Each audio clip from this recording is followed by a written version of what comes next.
Algebra 1 End of Course Assessment Review. So in this video, we're going to be reviewing identifying functions and then using the notation of functions or function notation. You're going to need two things. You're going to need your EOC review notes packet and your Algebra 1 pretest packet because we'll be working back and forth in both of those packets.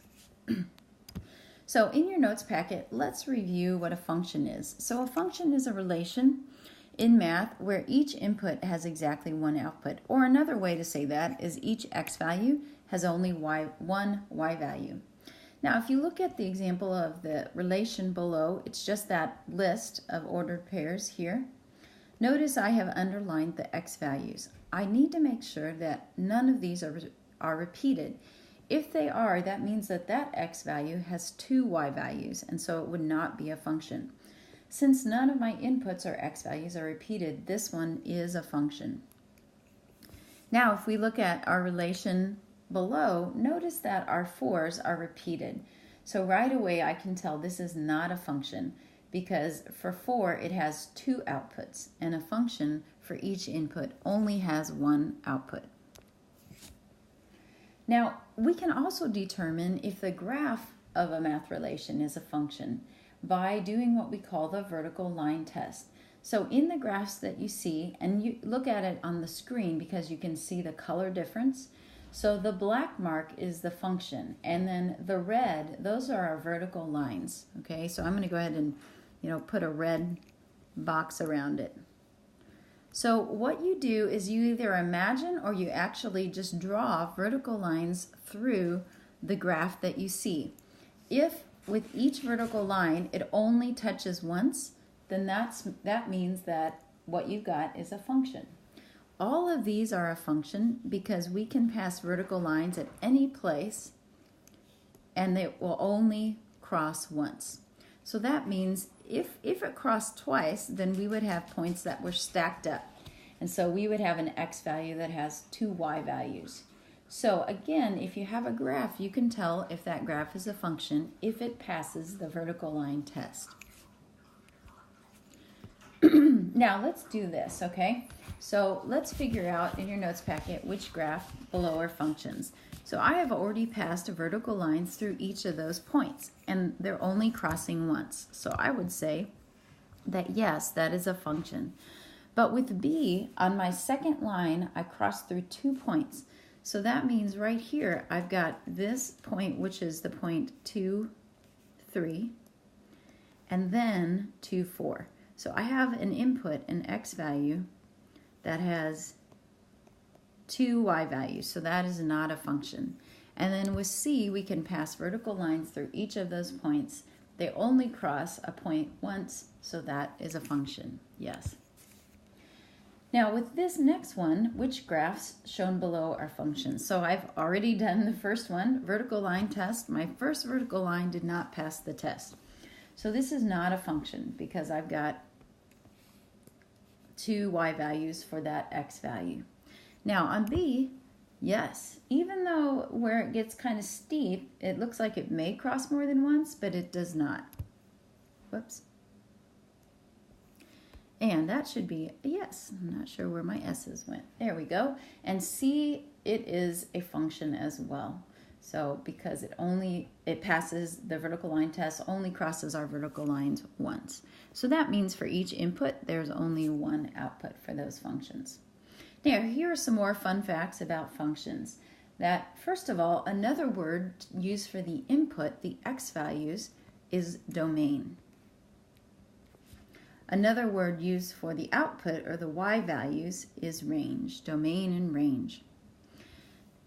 This right here, f of x, is the name of a function. And did you see how I say that? I say it as f of x, whatever variable's in the parentheses. G of x is the name of a different function. I think that we typically use f because the letter f is the first letter in the word function. But we can use other letters as well. So if you look at this last statement, this says given h of x equals 5x minus 4, that is the same thing as saying y equals 5x minus 4. This and this both stand for the output. Now, we can also show a math relation with a fun thing called a mapping, okay? So look at it. Notice that the domain, which would be our x values, are on the left, and the range, which would be our y values, or we could say f of x, would be on the right. So what we're looking for is we want to make sure that each x is only paired with one y. So I can just write those points out. So I've got the point 3, 7, 5, 2, 8, 9, and then 14, 9. So notice that my x's have not been repeated. It's okay that my y is paired with two x's. I just want to make sure that my x is not paired with two y's. So this is definitely a function.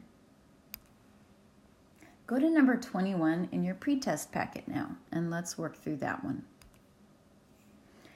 So we're going to look, it says, which of the following relations represent functions? Now we've got the whole gamut, okay? So the first thing we have is a mapping. And you can see that I have already jumped the gun and have identified that the input of C has two outputs. So that means no, it is not a function. If we wrote that as a point, it would be kind of strange because C is not a number, but we would have the point C16 and then C17. So this input is paired with two outputs, so that makes it not a function. So now here with the table, I am looking to see if any of my x's are repeated. It's okay that my y values are repeated. I'm just looking for my x's. Those are all unique, so that means that yes, that's a function. Now C is simply a graph, so you can imagine or draw those vertical lines. Oh, I think I'm going to have, more. They only cross once, so yes, it's a function. D is an equation of a line. So if you graph a line, it will always be a function. So for each x, there is one unique y. Now with E, we're going to pass or imagine vertical lines through that. And right away, we can see that this does not pass the vertical line test. So we would have two inputs for the x that those points are over. So that would be no, that is not a function. Here's some more fun facts about functions. So f of x is the name of a function. We talked about this before, and that is how you say it. So I've actually written it in quotations there for you, f of x. So if you have something like this, you would read that as f of 10 equals 57. And that means that when x is 10, the output, y, equals 57. This number over here on the right. So if you were to put 10 into the equation for x, the result would be 57. That's what function notation means. Go back to your pretest packet number 19.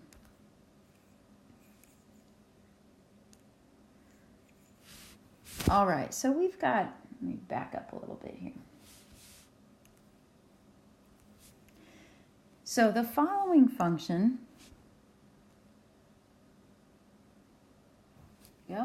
was used to calculate the profit generated by selling t-shirts. So it says let f of x equal 15x minus 25, where profit and x represent, profit is f of x and x is the number of t-shirts sold. Which statement is true of f of 200? So we're putting 200 in for x, which is the number of t-shirts sold. So now let me show you my work. So I'm putting in 200 every place that I see an x. On the right side of the equation, that's the side where I actually do the math. I take 15 times 200 and I subtract 25. On the left side, I just simply rewrite f of 200. So now I can see that when 200 t-shirts are sold, then the profit is $2,975. So I need to be careful about choosing which statement matches that situation. I need to read all the way to the end because D says it results in $2,975 and means that that much was made in profit. It does not mean C where that many t-shirts were sold. So in these kinds of problems, even if you get the right number, sometimes you might choose the wrong answer if you don't read through the answer choices carefully. All right, now here's a function. This is function a. So I say a of x equals negative 7 minus 9. I'm wondering, is the point negative 5, 26 a solution to this? So what I need to do is plug in negative 5 for x. And then if it's a solution, I will get 26. So I'm going to plug in negative 5 everywhere I see x. And then I'm just going to do the math. So I'm going to multiply and subtract.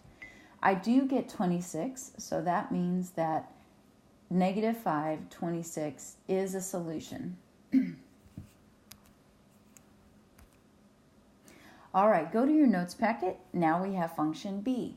b of x equals x squared plus 1. So let's see if this point is a solution to this equation. So now you're going to plug in negative 5 for b. So notice I just put in negative 5 everywhere I see an x.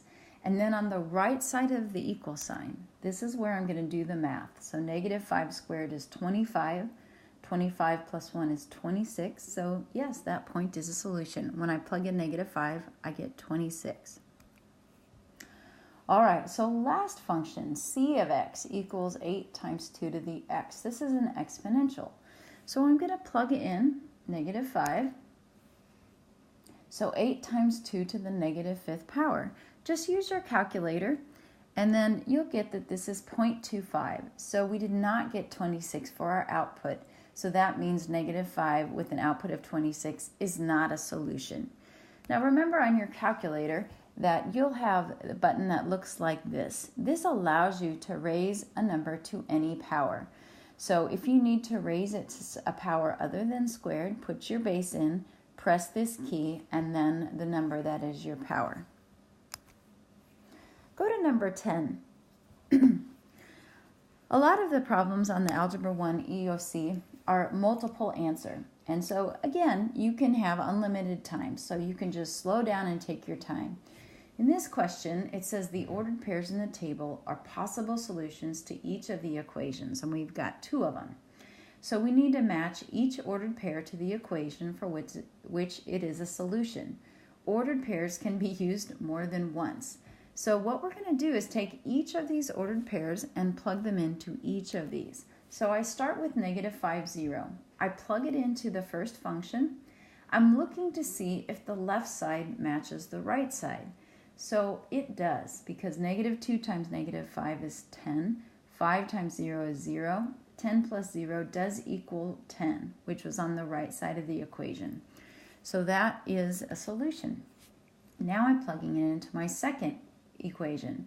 So 0 goes in for y, and negative 5 goes in for x. And so the right side of my equation does not equal 0. So that means that that is not a solution. So I can mark that the point negative 5, 0 is a solution for the first equation. Now I'm going to move to my second point, 0, negative 5. I plug it in, and I see that it does not work into the first equation. I'm going to plug it into my second equation, and I see that negative 5 equals 2, and so it does not work. This is just an x. This is not a variable. These are just a mark to show you that these do not work. So right away, I can check that that point doesn't work in either equation. So I check neither. All right, so we're just going to work slow and steady. We're plugging 0, 2 into the first function, and it works, and into the second function, and it also works. So that's a times. 2 times 1 is 2. So I can check that, and then my last point, I can plug it in, and I see that it does not work in my first equation. And then I plug it into my second one, and it does work there. And now I can just stop the problem because I have thoroughly looked at each point and determined if it was a solution to either equation or neither equation. Okay, go back to your notes packet. Now we're going to find the range for each of these functions. So you're going to plug these in for x. So I'd like you to pause the video and do that, and then come back to the video and check and see if you match my answers.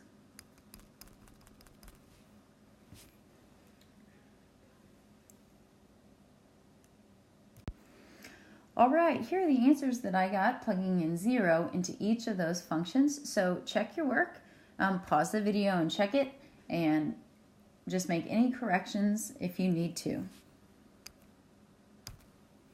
All right, this concludes our end of course assessment review for identifying functions and using function notation. If you'd like more practice, talk to your teacher, or you can Google any of these topics.